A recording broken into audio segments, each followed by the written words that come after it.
என் மகள் ரஞ்சனாவுக்கு 11 வயது. நாங்கள் உத்தரப்பிரதேசத்தில் ஒரு சிறிய கிராமத்தில் வசிக்கிறோம். ஒவ்வொரு காலையும் ரஞ்சனா எழுந்தவுடன் நொண்டி நடப்பாள். முதலில் இரவில் தூங்கும்போது காலில் ஏதோ அசௌகரியம் இருக்கலாம் என்று நினைத்தேன். அதனால் பல நாட்கள் அவளை பள்ளிக்கு அனுப்பாமல் வீட்டிலேயே வைத்திருந்தேன். ஆனால் இது சற்று அதிகமாகவே தொடர்ந்தபோது என் மனதில் ஒரு சந்தேகம் எழுந்தது. ஏதோ பிரச்சனை இருக்கிறது இல்லையா? ஒரு நாள் ரஞ்சனாவின் ஆசிரியை என்னை பள்ளிக்கு அழைத்தார். அவர் கேட்டார், உன் மகள் ஏன் இப்படி நொண்டி நடக்கிறாள்? ஒரு இரவு நீ அவளுடைய படுக்கையில் படுத்துப்பார். என்ன நடக்கிறது என்று புரியும்.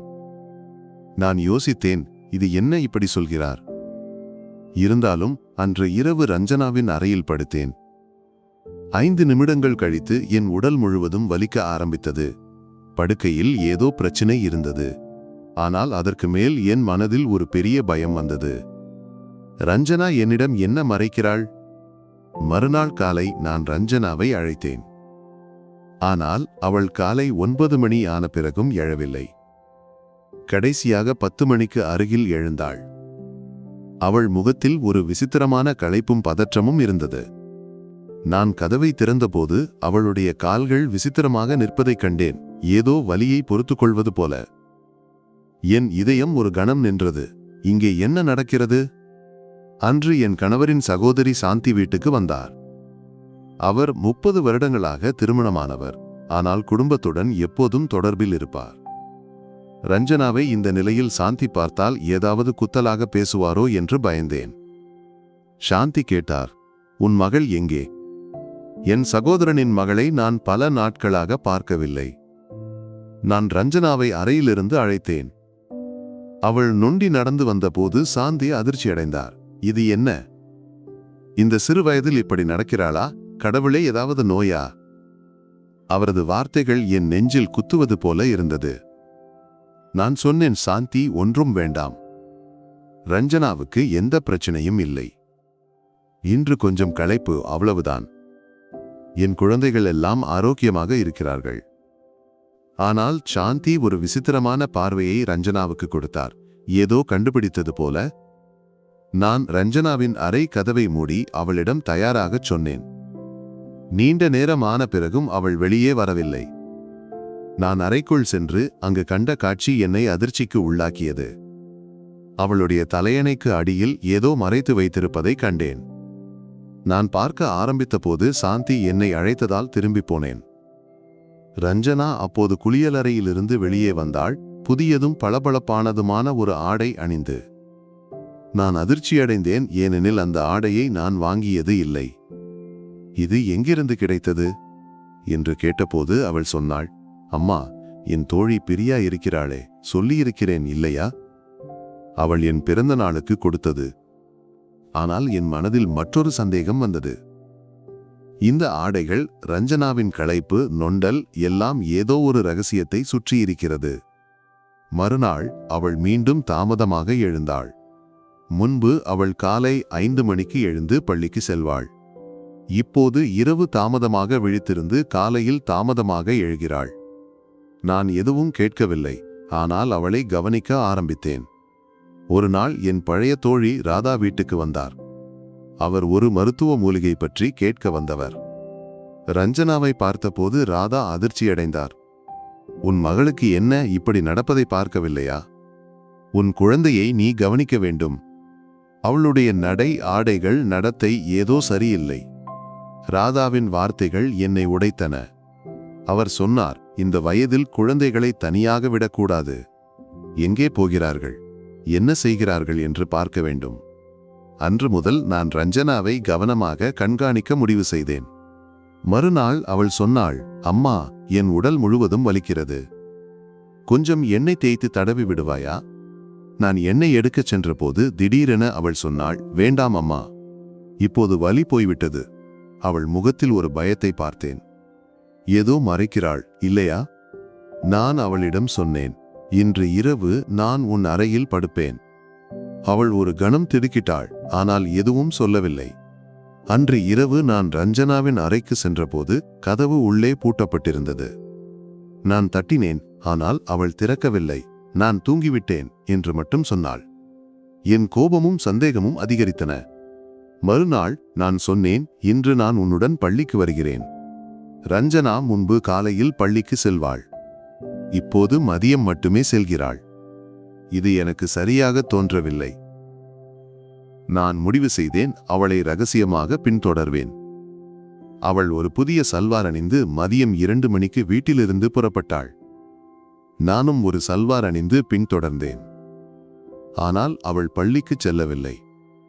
வேறு ஒரு பாதையில் ஒரு ஆட்டோ ரிக்ஷாவில் ஏறினாள். நானும் ஒரு ரிக்ஷாவில் அவளை பின்தொடர்ந்தேன். கடைசியாக அவள் பள்ளியைத்தான் அடைந்தாள். நான் சற்று நிம்மதியடைந்தேன். ஆனால் என் மனதில் இன்னும் சந்தேகம் இருந்தது. பள்ளியில் என் பழைய தோழியான ஆசிரியை ரமாவை சந்தித்தேன். நான் கேட்டேன், உன் நினைவில் ரஞ்சனா இன்னும் படிக்கிறாளா? ரமா சொன்னார், அவள் முன்பு காலை வகுப்புக்கு வருவாள். இப்போது மாலையில் வருகிறாள். ஆனால் ஒரு விஷயம் சொல்கிறேன். ரஞ்சனாவின் நடத்தையில் ஏதோ மாற்றம் இருக்கிறது. அவள் கண்கள் எப்போதும் களைப்பாக இருக்கும், உடல் வலிக்கிறது என்று சொல்வாள். பலமுறை முன்கூட்டியே போக அனுமதி கேட்பாள். நான் பயந்தேன். ரமா, என் மகள் ஏதாவது தவறு செய்திருக்கிறாளா? நான் ஒரு தாய், என் மனம் பதற்றமாக இருக்கிறது. ரமா சொன்னார், பள்ளியில் அவள் எந்த தவறும் செய்யவில்லை. ஆனால் வீட்டில் உன் கண்கள் தேவை. அவள் இரவில் நன்றாக தூங்குகிறாளா? நீ அவளுடன் படுக்க வேண்டும். ரமாவின் வார்த்தைகள் என்னை எழுப்பின. ஒரு நாள் இரவு ரஞ்சனாவின் அறையை திறந்தபோது அவள் தலையணைக்கு அடியில் 5000 ரூபாய் நோட்டுகளை கண்டேன். நான் அவளுக்கு பாக்கெட் மணி கூட கொடுப்பதில்லை. பிறகு இந்த பணம் எங்கிருந்து? என் மனதில் 1000 கேள்விகள் எழுந்தன. வீட்டுக்கு திரும்பிய போது இன்று ரஞ்சனாவுடன் முழு நேரமும் செலவிடுவேன் என்று முடிவு செய்தேன். இரவு நான் அவள் அறையில் படுக்கச் சென்றேன். நான் அறைக்குள் நுழைந்தபோது அவள் ஒரு கணம் திடுக்கிட்டாள். அம்மா, ஏன் வந்தாய் என்று கேட்டாள். நான் சொன்னேன், ஒன்றுமில்லை, உன் அறையை சற்று சுத்தம் செய்ய வந்தேன். நான் அவள் அலமாரியை திறந்தபோது புதியதும் விலையுயர்ந்ததுமான ஆடைகளை கண்டேன். நான் அதிர்ச்சி அடைந்தேன். இது எங்கிருந்து என்று கேட்டபோது அவள் சொன்னாள், அம்மா, நான் சில குழந்தைகளுக்கு பாடம் சொல்லிக் கொடுக்கிறேன். அதற்கு கிடைத்த பணத்தில் இந்த ஆடைகளை வாங்கினேன். இவையெல்லாம் பயன்படுத்தப்பட்டவை, விலை குறைவு. ஆனால் என் மனம் அதை நம்பவில்லை. நான் தலையணைக்கு அடியில் பார்த்தபோது மேக்கப் பொருட்களை கண்டேன். இது என்று கேட்டபோது அவள் சொன்னாள், அம்மா, இது விலை குறைவானது. எனக்கு அலங்காரம் பிடிக்கும். நான் பள்ளிக்கு மட்டுமே செல்கிறேன். மற்ற குழந்தைகளைப் போல விளையாடச் செல்வதில்லை. நான் சொன்னேன், சரி, இன்று நான் இங்கே படுப்பேன். அவள் சற்று பயந்தாள். ஆனால் சொன்னாள், சரி அம்மா, உனக்கு ஒரு கிளாஸ் பால் கொண்டு வருகிறேன். அவள் பால் கொண்டு வந்தாள். நான் குடித்தேன். ஆனால் சிறிது நேரம் கழித்து எனக்கு கடுமையான தூக்கம் வந்தது. நான் தூங்கிவிட்டேன். காலையில் எழுந்தபோது நான் கோபமடைந்தேன். ரஞ்சனா என்னை தூங்க வைக்க ஏதோ செய்திருக்க வேண்டும். அவள் அப்போது வெள்ளை சல்வார் அணிந்து அழகாக ஒருங்கி நின்றாள். இது என்ன என்று கேட்டபோது அவள் சொன்னாள், அம்மா, இன்று ஒரு சிறப்பு நாள். நான் ஒருங்கினேன். ஆனால் அவள் கண்களில் ஒரு பெரிய துக்கத்தை பார்த்தேன். திடீரென அவள் சொன்னாள், அம்மா, எனக்கு ஒரு நல்ல இளைஞனை கண்டுபிடிக்க வேண்டும். நான் திருமணம் செய்ய தயார். நான் பாடம் சொல்லி பணம் சம்பாதிப்பேன். நான் உனக்கு பாரமாக இருக்க மாட்டேன். இந்த வார்த்தைகள் என்னை அதிர்ச்சிக்கு உள்ளாக்கின. 11 வயது குழந்தை இப்படி பேசுவது என்ன? என் மனதில் ஒரு பெரிய பயம் வந்தது. அன்று சாந்தி மீண்டும் வீட்டுக்கு வந்தார். அவர் சொன்னார், உன் மகளை என் மகனுக்கு திருமணம் செய்ய கொடு. நான் கோபமடைந்தேன். உன் மகன் நல்லவன் இல்லை. என் மகளை அவனுக்கு கொடுக்க மாட்டேன். ஆனால் சாந்தி ஒரு அதிர்ச்சியான விஷயத்தை சொன்னார். உன் மகள் இரவில் ஒரு மோசமான இடத்துக்கு போகிறாள். அங்கே ஒரு ஆண் அவளை துஷ்பிரயோகம் செய்கிறான். நான் இதை கண்டுபிடித்தேன். நான் உடைந்து போனேன். என் மகள், என் குழந்தை இப்படி ஒரு துயரத்தை அனுபவிக்கிறாளா? நான் சாந்தியிடம் கேட்டேன், நீ என்ன சொல்கிறாய்? என் மகளுக்கு இப்படி நடக்கிறதா?